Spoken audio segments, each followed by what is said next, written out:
alums and faculty staff in their area to discuss the latest, what's happening within their colleges, and to also field any questions that you may have. So this is fairly casual. Once the dean finishes speaking, I know she will gladly accept all kinds of questions.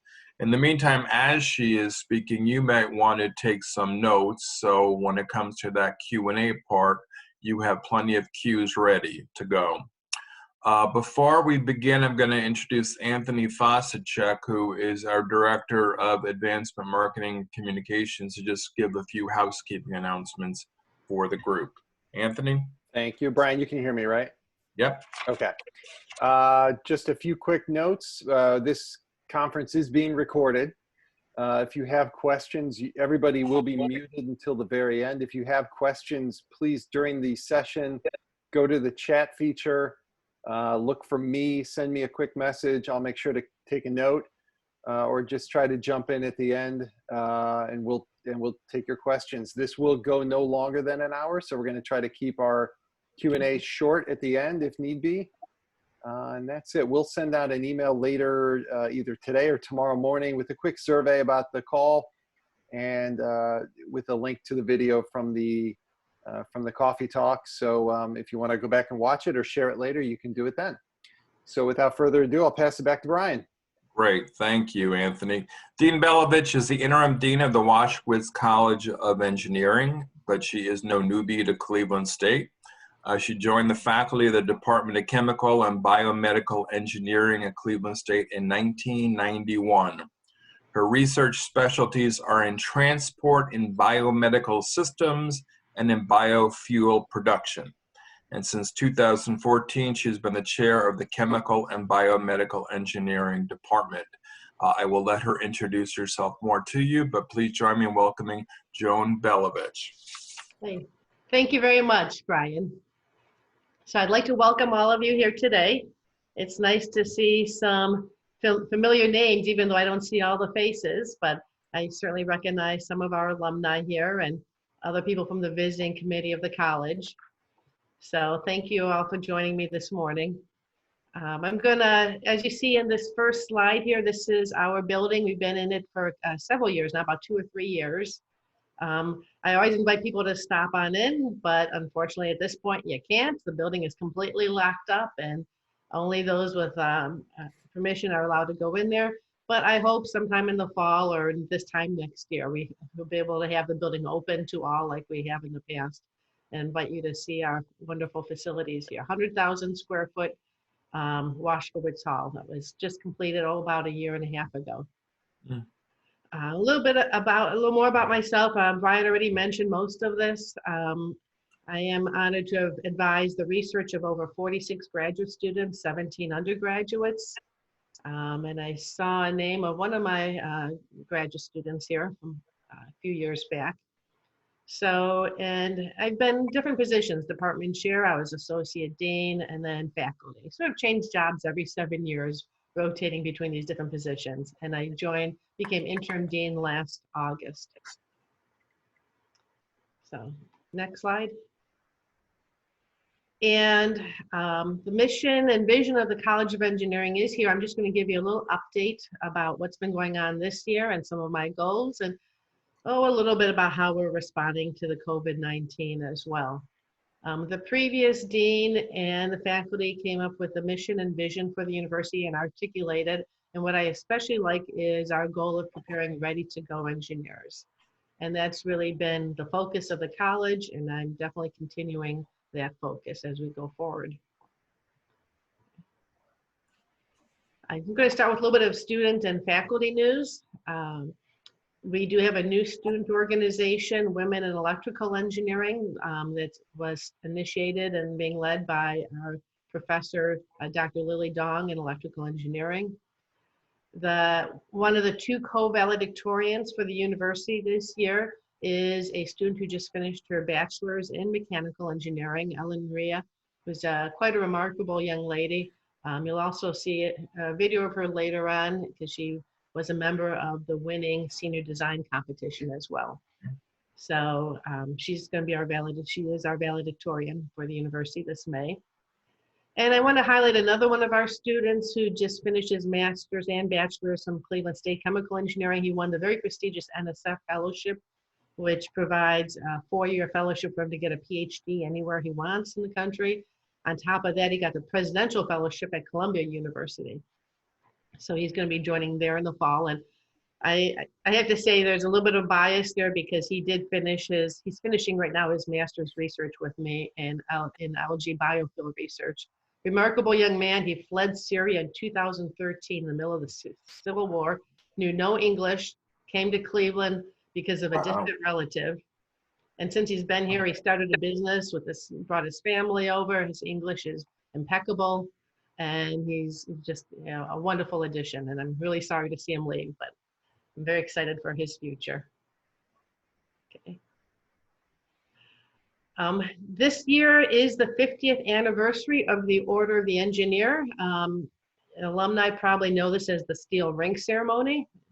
It was held every year, and at this ceremony, the alumni take the oath of the engineer, where they promise to always behave in an ethical manner.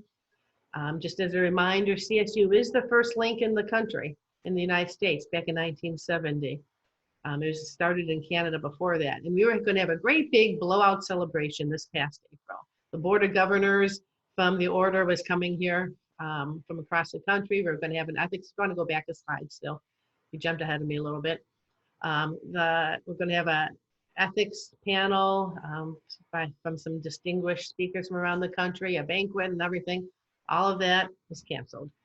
But we do plan on having that this October. We hope that we'll be allowed to. We may have to have much bigger rooms so we can have the social distance approach. And we will be inviting our graduating seniors back to participate in the ceremony, because many of them said they really wanted to. It's a very moving ceremony. And we're excited that this is the 50th anniversary of that. Okay. Currently, we have about 2,200 students in the College of Engineering.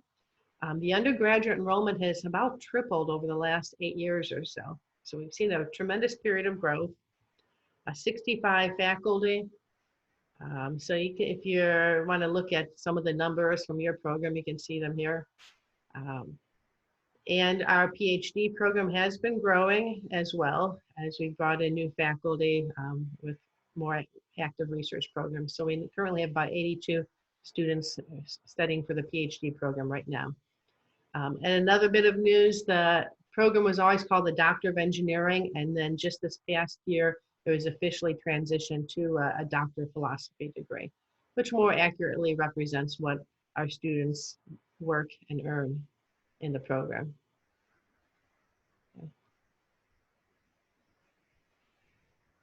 Even in this pandemic period and with the economic crisis, the university has still prioritized some faculty hiring, not a whole lot. We didn't lose a few positions, but we have been hiring a few faculty. That's still ongoing. As you can see, since January, we have 6 new computer science faculty. That's definitely the growth area for the college. We've seen tremendous growth in that area. So 2 new computer science faculty started in January, and 4 more will be starting in August. Because that area, we only had a handful of faculty, so we really needed the growth. As I mentioned, the engineering college has really grown in enrollment a lot, and we're trying to now make sure we have enough faculty. We'll be hiring a faculty in electrical, chemical, civil, and mechanical engineering as well. And that's all ongoing. Okay. And the faculty that we're hiring, most of them are, we're selecting the faculty so that they can do research that fit into one of these 5, what we call research clusters. These are the current strengths of our engineering college, and yet there's gaps in expertise, and we feel that there's student interest in this area, there's funding opportunities, so we want to grow and really strengthen these specific research areas. So most of our new faculty hires have research that allows them to fit into one of these categories. Our research has been very vibrant. We receive funding from a whole alphabet soup of federal agencies: NSF, NIH, USDA, NASA, EPA, State of Ohio, some private companies, Cleveland Foundation. So we have a diverse mix of funding agencies as well. And one of our really exciting news this year was an assistant professor in mechanical engineering won the NSF National Science Foundation Career Award. This is a really prestigious award, highly competitive. It's for early career faculty. And Cleveland State has had 3 since 2018, and all within the engineering college. So it's quite an accomplishment. And her research, you can see the title here. And to translate that, what she does is she tries to find ways to mitigate houses losing their roofs or buildings losing their roofs during hurricanes and tornadoes. And she does that by studying things such as trees and the structure of trees, and then how they handle wind and minimize vortices to minimize breakage of limbs. And so she tries to use this information of how nature grapples with high wind and translate it to the construction industry. So very creative approach, and that's what earned her that career award. So when I was hired here back in August and talking to the president, I had a couple of my own goals for what I'd like to do at the college as long as I'm the dean here. And he, of course, added on his own goal. And his number one goal was increase graduate enrollment. I said, okay, I guess that's my goal too. And then my other 2 goals that were a little closer to my heart has been to expand our co-op program and to expand hands-on learning for our students. And particularly through senior design. Okay.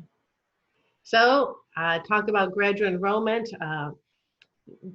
This first item is not me, it's the whole university initiative. It's called CSU Global, where we partnered with a private company to recruit international students to our graduate program. And the result of that is this past spring semester, it started last summertime. So this past spring, we had 160 new international master's students in the engineering college. Most of them, vast majority, are computer science, but then also spread throughout the other engineering. So as you can see, that's also one of the reasons why we had to ramp up our computer science faculty and staffing. Even in this pandemic, we have 30 new students starting this summer, and we probably will have 100 new ones starting in the fall, but they are starting remote with the plan that as soon as they can get visas, as soon as we can have more on-site teaching, that they will come to campus. But right now, the group starting summer and fall will be staying in their home country and taking the classes remotely. We were also starting partnerships with NASA because they said they have a large engineering workforce and they'd like to help promote the graduate education there. So we'll probably be offering courses on site or nearby at the Ohio Aero Institute. And by nature, bringing in new faculty and expanding our research, we expect that will also attract more students who want to study our programs. Okay. So my second goal has always been near and dear to my heart is the co-op program. Sandra English has been our senior manager for, I don't know, a number of years, maybe 5 years. And again, my goal is to really expand that, and to do that, we need staff. So we did hire 2 new staff members this fall, but one of them is 50% with what we call the Engineering Student Success Scholars Program, which is the program to support our minority students in engineering, and then she spends the other half of her time with co-op. Another staff member is shared between this and senior design support. I would still like to have more staff, but given our situation, this is the best we can do right now. And their goal is to help prepare students for interviews, help them do mock interviews, look at the resumes, and then also to drum up more positions for the students. I really would like to get more positions around the country, get students exposed to different industries, different opportunities. And so that's been my mandate to the office, is to try and expand that. But then, my goal was to double the co-op placements each semester. And then the pandemic hit. And so it's getting a lot more difficult. Some of the students who had offers this summer, those offers have been rescinded, unfortunately. A lot of companies for fall co-ops are putting their plans on hold because they don't know what the situation will be. Fortunately, those who are returning to co-ops, most of them have been able to keep those jobs because they've already had the on-site training. And now companies are bringing people back on site. So of the summertime, I think only about a handful of students have been actually rescinded offers, but it's looking like it may be difficult for fall co-ops as companies are unsure of their situation. So it's going to be definitely a difficult time for co-op. My third priority is hands-on learning. And part one of that was the makerspace. That was the Dan T Makerspace. And this is a wonderful facility with a metal shop, a wood shop, 3D printers, laser cutters, collaboration space. And I was really working hard to increase the access. I wanted all of our students to have training opportunities on some of the different machines so that they could go and fabricate some of their own parts. You know, obviously they're not going to be trained machinists, but I think they should be able to do simple types of fabrication so that they don't have to wait for the technician or the machinist to always do things for them. If you go to the next slide. One of the ways I did that was by increasing, again, some of the staff there. We hired, this first person, Kurt, is a student, also had a lot of machining experience. So he was a part-time hire and called him a maker mentor to help oversee some of the operations, make sure students are working in a safe manner. We hired another gentleman as a part-time machinist who is going to teach the students in addition to Dave Epperly and the other person, and hold workshops, one-on-one training or small group training on the different machines. We had planned on offering evening hours and weekend hours for our students, online tutorials, quizzes. I had the whole big situation planned. We were ready to launch all of this in about early March, and then the pandemic hit and we were all sent home. So unfortunately, that was a very unfortunate part, but all the shops are closed right now. We hope to bring the machinists back in the summertime, and then in the fall, we will be bringing people back gradually and have things accessible for our students, but it's going to be a little more difficult. You have to make sure we do the social distancing and everything. But this has still been very much a priority of mine to give the students who want to have that extra hands-on instruction and teaching. Next slide. And then the last one is our senior capstone design. Well, this was our symposium from last year. Boy, it looks such a different world now. You're not going to see these type of symposiums for a while. Where it is shoulder to shoulder. The students, the faculty, the judges, people from industry looking at the poster presentation, some of the design projects. The previous dean really launched this program where trying to get companies to sponsor senior design projects. That way the student teams are working on a project that's actual of interest to a company for the entire year. And most of them do develop prototypes that then are given to the company if they wish to have them. Some of them are simulations or plans, but a lot of them are prototypes. This year, all the mechanical engineering students did work on a sponsored project. So for the other majors, we weren't able to find enough corporate sponsors to support all the projects. So faculty would come up with ideas, students would come up with ideas, things like that. So this was the picture of last year's symposium. This year, we did have a virtual competition where the top 10 teams that were nominated by their departments, I think it's about 12 or 15 maybe, did a pre-recorded presentation. And then we had 12 different Zoom rooms, and the judges virtually moved from room to room and could talk to the students and ask them questions, just like you would in a symposium. So it worked out pretty well considering all the challenges. I was able to move from room to room, see the different teams, talk informally with the students, and see their presentation. I'll look at the next slide. And this, these are the winners from this past year. First place winner is the Fluid Power Vehicle Challenge, which was advised by our professor of practice in mechanical engineering by Bogdan Kozel. Second place is the sustainable production of ammonia, advised by a chemical engineering professor of practice. Third place is a project sponsored by NASA. And fourth place is advised by, again, a professor of practice from and sponsored by Swagelock. And in this last slide, that team that won first place, not only did they win first place in this competition, they also won first place around the country in the national competition. And I'm going to show you, I think I have time, but a little 5-minute video of this, because I just think it's quite a remarkable, even if you're not a mechanical engineer. I'm a chemical engineer, and I'm still really impressed. And so this team, it's called the National Fluid Power Association that sponsors the competition, but this team specifically was sponsored by Parker Hannifin, one of our big supporters for the senior design. Parker has sponsored numerous teams every single year.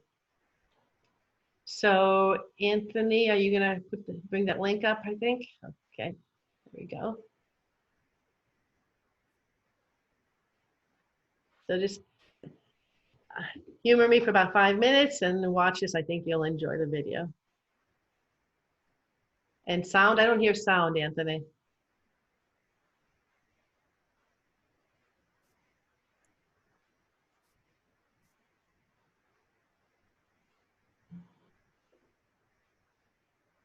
Hold on, Joan, trying to get that sound up, sorry. Okay, all right.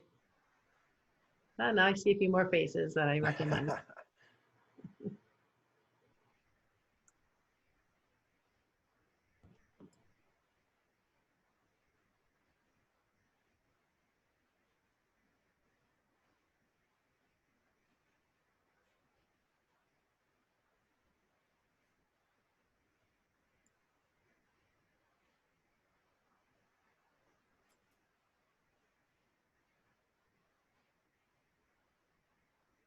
One more second, I think I got it here.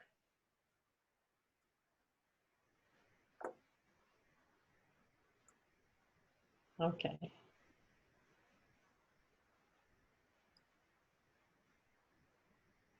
Can you hear it now? No.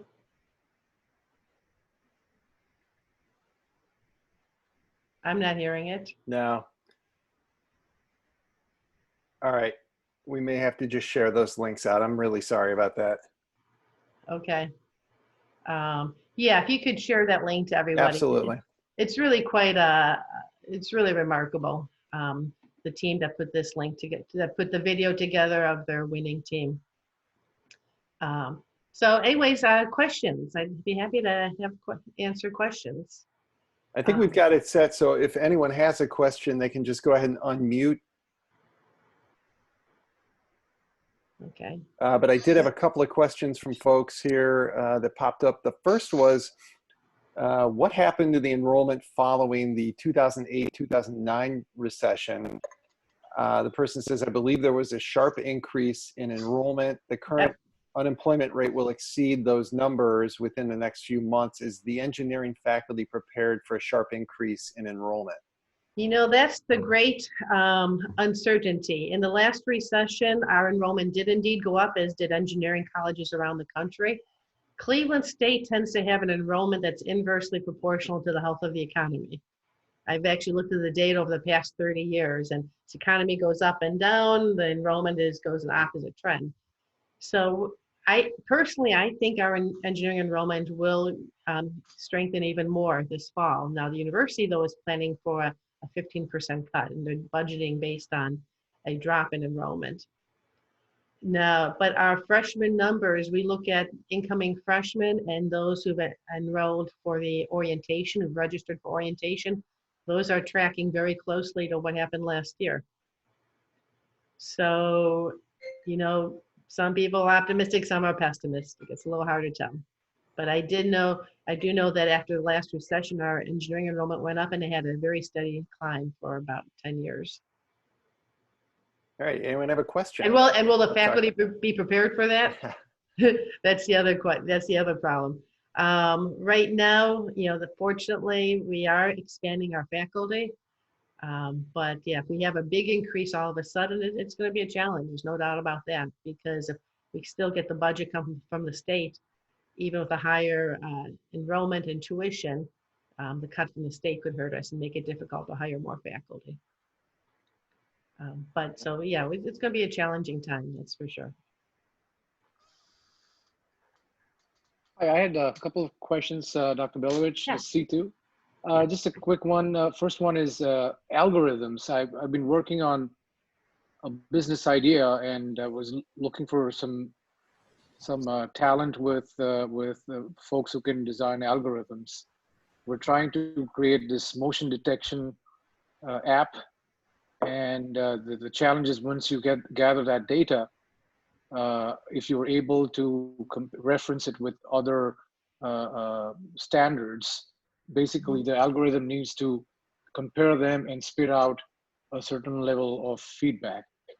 And I'm trying to find if a university that may have students who would be interested in working that. To be candid, it's cheaper for us to try and do that. Okay, But yes, to work as interns, or do you want to work with a faculty member as well, as strictly hire interns, as co-ops? I think faculty member would be important only because it's complex. I am unsure if students may be able to manage that on their own Okay, or not, but at yeah, least it may require more time. So a faculty member with the help of some students okay. is what I think. Well, let's certainly talk offline because we have the computer science, the computer engineers, the software engineers. Okay. So I'm sure between those programs, we've got some expertise to help you with that plan. Okay. Can you send me a little email afterwards, and I then will. we can schedule a time to talk? That'll be great. I will. And an unrelated, just curious question. Aerospace and space and rockets, it seems that industry is going to be the next opportunity. I was just curious if the university was thinking about those. We have been thinking about it. And I've, as an interim, I've had that in the back of my mind. Should we be getting into the aerospace side of it or not? Problem is, it's hard to predict, the student interest. We've got a strong mechanical engineering program, and I think people interested in aerospace can go in that area. But we have to do some work to see what would be the student interest, what would be the market, and is it worth adding an extra program at this point? But yeah, it's been on our mind, but I have to say we haven't done any action on that yet. Okay. Thank you. All right, Mike asks in the chat, is there a vision for how student projects will work with social distancing? Will they still be sponsored as far as possible? We still are seeking sponsors with social distancing. Again, that's 6 feet apart with masks. We will be having students on campus this fall for the laboratory classes and for the computer courses. Again, we're making arrangements for all of that. So I do see that as being possible. We have that collaboration space that you saw a short picture of where there's lots of tables and there's a lot of room in there. So I do think we can arrange that. But a lot of the work is going to have to be done individually with maybe only students gathering when they absolutely have to. And then, dividing the work. I talked to this winning team. How did they manage to finish that competition? And they said they had done most of the work before the pandemic hit. But other teams I spoke with said, yeah, they did a lot of communication, just as we're doing virtually. Very good teamwork, dividing the responsibilities. And then we may have to have students coming in individually to the maker space to work, individually with technicians there or spreading out. So how is it going to look exactly? I can't say, but we've got to do the best we can because this is a very important part of the educational process of our students. So we are still seeking sponsors for these projects for this coming year.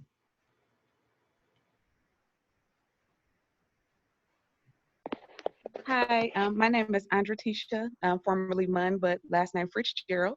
And I first wanted to start by saying thank you. You were my academic advisor Nice to see you. a little over 20 years ago. Oh my goodness. And I also had the opportunity to intern in your lab when I was in high school. So it really gave me an idea of what engineering was. Your leadership and your advising was very helpful to me during that time. So I wanted to first say thank you. Oh, thank you. And I'm really proud of what you've accomplished since our time together. I wanted to ask a question about programs to prepare minority or underrepresented students for careers in engineering, or even just access to the College of Engineering before admissions or before the admission process started. I was fortunate enough to be a part of the ACE program from 9th through 12th grade to take courses at Cleveland State and prepare over the summer, and obviously have an internship as well. Are there any plans to focus on preparing and recruiting minorities or underrepresented groups for the College of Engineering at Cleveland State? So 3 answers to that. First, in terms of the recruiting of the students, we have the Fenn Academy. This is something that we've been doing for 25 years, actually, when I was in the Associate Dean's office, and then formalized it about 15 years ago. And this is where we bring groups of students from high schools, inner ring, city of Cleveland especially, and the suburbs to campus for a day, explore engineering careers, get tours, do small projects. And so we've always had a lot of outreach to, especially the minority containing schools. That, we don't know what that's going to look like this coming year because of the pandemic. Schools will not be doing field trips, but we'll try and continue our outreach to them as much as we can. The engineering college works very closely with the math department. They have a program called OpSTEM is what we call it. I'm not exactly sure. I guess it's Operation Science, Technology, Engineering, Math. And that program has a focus on getting students prepared for Calc 1. And they have another focus for the minority students also. So they offer workshops and classes in the summer, and then the whole cohort approach during the academic year with extra supplemental instruction for students to get them ready for calculus. So we work closely with that. And then we also have a program called Engineering Student Success Scholars. I think you saw that on one of my slides very briefly. One of our staff members manages that. It's funded mostly by a grant right now.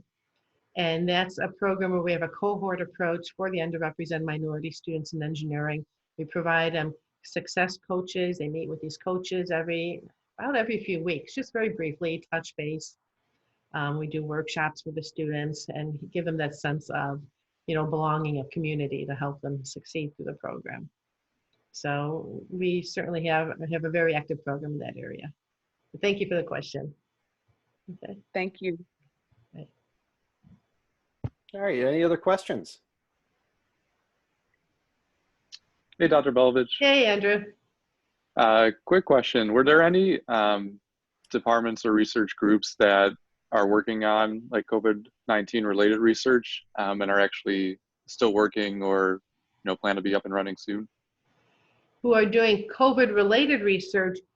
I saw one faculty member, actually one of our new computer science faculty, and it's more of an app for tracking, I think it's mental health. They're working with people in the health sciences and looking at mental health of people in response to the pandemic. And this was a small project. Okay. I haven't heard of any, there may be some in the sciences, but I don't know the details there. Okay. Got it. Cool, thanks. Okay. And we did have, that reminds me, we did have a team of students, actually it was an alumnus who reached out to us and was working in our makerspace with our Professor Bogdan Kozel about developing a low-cost ventilator. And then they worked with some medical personnel too about that. And so they did develop prototypes. I'm not sure where that project is right now, but I know they developed a prototype for that system. Awesome. Good morning, Joan. Yeah, hey Frank. How are you? Good, Hey, I got a good, question thanks for for you. coming. Yeah, can you talk about any integration of efforts between the different colleges at CSU as far as research? In other words, engineering, business administration, law, etc. I know we have a lot of collaboration with the sciences. Chemical engineering and the chemistry have a lot of collaborations on different research projects. Chemistry and some biology as well, and physics as well. We have joint projects with the physics department. One of our professors in chemical engineering who does, he's had projects for produce safety, how to, wash produce before it gets to the grocery stores so you don't have these outbreaks, listeria outbreaks. He works with the math department in terms of math modeling. We have faculty collaborating with health science. We have a Center for Human Machine Systems So we have people from exercise physiology and health science who do research projects with our faculty. We have someone from the department who's advising a PhD in engineering. Business, I can't think of anyone offhand right now. Law, we have one of our electrical computer engineering faculty works with the cybersecurity center in the law college. So I know there's that collaboration in the area of cybersecurity. I'm sure there's more. Okay. That's what comes to mind right now. Okay. Thank you, Joan. Sure. If I may, one more question. How Yeah. about online education? There was a movement even before COVID about online education. I'm thinking specifically of the purchase by Purdue University of Kaplan University, which added some 20,000 students to Purdue. Anything like that going on at Cleveland State as far as? So before COVID-19, we were trying to do some graduate certificate programs where the courses would be partially online. A lot of the online education is still taken by people who live within, 45, 60-minute drive of the campus. So our thought was to attract people, the working professionals who might want to come to campus just every couple of weeks, have that interaction with fellow students and professors, and spend the rest of the time, learning remotely, so it fits their schedule. We started that certificate program in chemical engineering, and we were working towards that with a couple of the other programs. But on a broader scale, so that would be just a small scale. On a broader scale, the university is partnering with a company called Academic Partnership. And that's where the company does the marketing and really tries to grab a larger student population for online courses. But that would not be with engineering, because it's a very profit-oriented company. And so their first effort is with business and I think nursing. So they don't see the profit as much in engineering, perhaps because the field is saturated. I don't know for sure, but we're not high on that list for the university for that type of partnership. So I think after this is done, when the faculty will definitely building expertise in online, I can see more of our master's courses being hybrid or online. I don't see too many of our undergrad courses being that way. I still believe, and I think our students seem to prefer the on-site courses. There's still a lot to be said for the interaction with the faculty, with the laboratories, with their classmates. So I'm not going to be pushing online education, at least at the undergrad level. I think there's a place at the graduate level. All right, we've got a question. I see Peter has his hand raised. Peter, you want to take it? You're muted right now, Peter. Yeah, the space. Okay. Okay. So I do know that CSU's Business College is recognized as having one of the best online education programs in the nation. Mm-hmm. So if we could leverage that, if that's something you want to do, Joanne, Yeah. certainly Business College is recognized for that. Okay. And again, I think the place to start is with the graduate programs. That's where it seems to make the most sense. I believe they're using it for graduate and undergraduate. Yeah. Yeah. Thank you. Dick Schindler, I see. Hey, Dick, you want to unmute?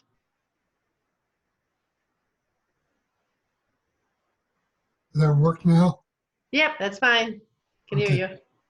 Yeah, I'm still happy to see us continuing support for co-op. In my personal opinion, I don't think engineers should go through a program without co-op experience. I used to help another engineer handle the Normandy High School science fair. And I had one year I selected a young lady as the winner of the engineering category. And I asked what she was going into, and she said, oh, probably medicine or law. I said, why not engineering? She said, I don't know what engineers do. And I told her, what you just did is what engineers. We've had a roadblock for a long time with high school counselors in the Engineering Society. And IEEE and others have had dinners and so on to bring the counselors in and educate them a little bit more about engineering. but it's been wasted food money for the most part. In her experience, they didn't talk at all about what engineers do because they don't know. Right. And that's why our outreach program to the high schools, I think, is so important. And you can talk and talk, but bringing them here, showing them a lab, and having them do a project or a participate project is so important to get that word out. Thank you. John, we had a question in the comments. There has been a perception that an online degree lacks the quality of an in-person degree. Do you have a sense of how employers are changing their perception of a distance learning trained workforce? You know, when we talked to our advisory committee probably a couple of years ago when I was in chemical engineering, we asked that question of them. And they said, again, we were talking really at the graduate level. Do they see a lower value for the graduate program that's online? And they said, no, so much of, their meetings, their workshops, even 2 years ago, conferences or educational workshops are all online. So they didn't see a diminished quality with that. But again, we were focused on the graduate level, not so much the undergrad where you expect to have more hands-on education. The graduate level, the courses tend to be more theoretical. You don't usually have many labs at the graduate level. So at the undergrad, it's a good question for our employers, what they think. But again, I would be hesitant to do an all online program at the undergrad level because of that those hands-on feature in the labs, which I think are so important. I see Peter with his hand up. Okay, and I think I have it unmuted this time. Okay. Anyway, Joan, hey, thanks very much for inviting me. I'm a first-time participant. Okay, I'm also a BEE graduate from 1975. Huh? And my question is, why does there seem to be a hesitancy in participating more heavily in the aerospace industry? Obviously, I spent my entire career in the aerospace industry. Okay. I think it's a great industry, great opportunity for technologists and engineers. And it just sort of surprises me. Because any new program has a large investment in cost. Okay. You have to hire probably at least 5 faculty, 6 faculty to complement what we already have in mechanical and electrical engineering. So you're talking about, maybe an initial investment of close to $1 million. Sure. For a new program, as well as ongoing, plus the laboratories. So that's the hesitancy. Now you tell me so it really depends on where the industry is going. And I said, I haven't put a lot of thought and investigation into that, but the thing that caught my eye is you're already working in advanced materials and human machine interface parts. Okay.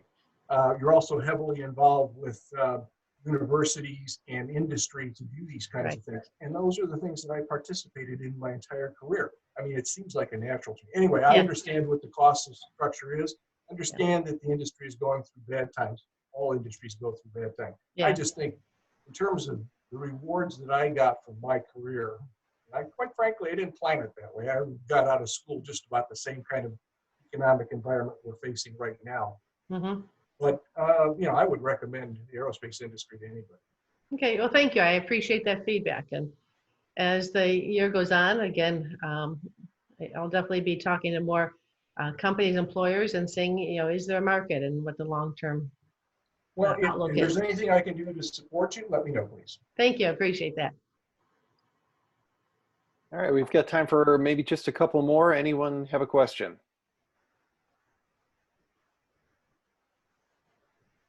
Here's one that just popped up in the chat. Research support activities such as machine shops and technicians availability during the summer and fall will be limited, or will it be normal? So that's a good question. Right now, our researchers are coming back to campus beginning May 30th. So right now we're gathering a list of the researchers, the faculty, the students. I have put on that list our 2 technicians, the machinist and the electrician, who do a lot of support for the researchers. So my intention is that they're going to be back on campus, at least mostly full-time. They work in their own workshops, so they can be socially distanced. I believe it can be done in a safe manner.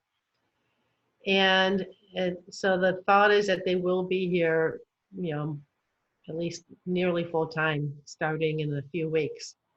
I'm still waiting for approval from the university for that plan though, right now. But we need them obviously to help the research go forward. And then in the fall, when the senior design projects are going, we do need that technical support as well. Peter Buka, I see you have your hand up. Oh, we need to unmute you here. Hold on.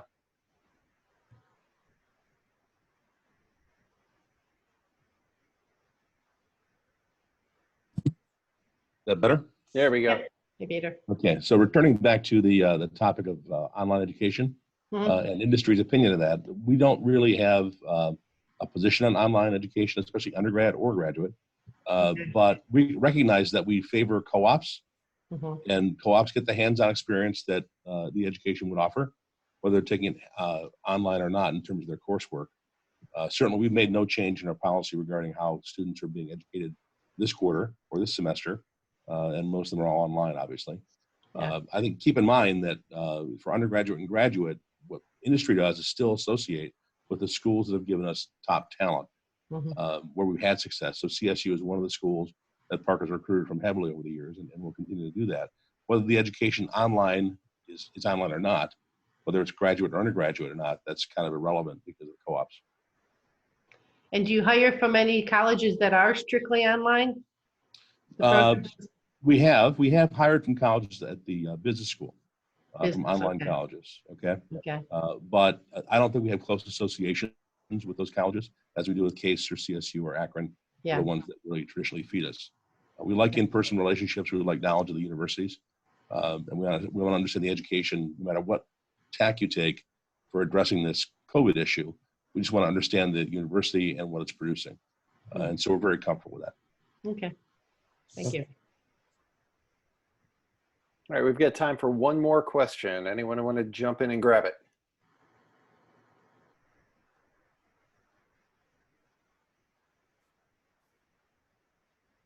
Oh, here we go. All right. Are soft skills part of the current or future engineering curriculum? I see this as a significant deficit in young professionals, especially those studying more left brain majors. Okay. Well, soft skills are definitely part of our accreditation criteria. The accrediting body, ABET, has definitely emphasized that increasingly over the past 20 years, I would say.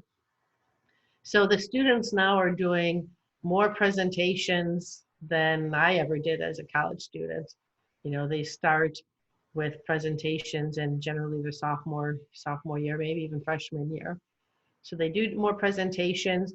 We have that engineering lab course, Introduction to Engineering Design, that they take as freshmen, where they do work in teams from the very beginning, and they do reports and they do presentations as well.